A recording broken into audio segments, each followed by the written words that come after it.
وہیب بن خالد نے بیان کیا، ان سے ہشام بن عروہ نے، ان سے ان کے باپ نے، اور ان سے حضرت عائشہ رضی اللہ عنہا نے کہ میں والد ماجد حضرت ابوبکر رضی اللہ عنہ کی خدمت میں ان کی مرض الموت میں حاضر ہوئی تو آپ نے پوچھا کہ نبی کریم صلی اللہ علیہ وسلم کو تم لوگوں نے کتنے کپڑوں کا کفن دیا تھا؟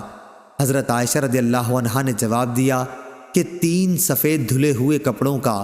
آپ کو کفن میں قمیص اور عمامہ نہیں دیا گیا تھا۔ اور ابوبکر رضی اللہ عنہ نے ان سے یہ بھی پوچھا کہ آپ کی وفات کس دن ہوئی تھی؟ انہوں نے جواب دیا کہ پیر کے دن۔ پھر پوچھا کہ آج کون سا دن ہے؟ انہوں نے کہا کہ آج پیر کا دن ہے۔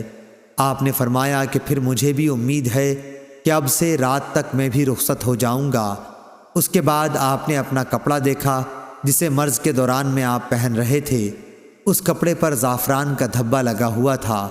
آپ نے فرمایا میرے اس کپڑے کو دھو لینا اور اس کے ساتھ 2 اور ملا لینا، پھر مجھے کفن انہی کا دینا۔ میں نے کہا کہ یہ تو پرانا ہے۔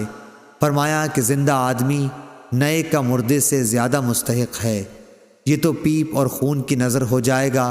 پھر منگل کی رات کا کچھ حصہ گزرنے پر آپ کا انتقال ہوا اور صبح ہونے سے پہلے آپ کو دفن کیا گیا۔ صحیح بخاری حدیث نمبر 1387۔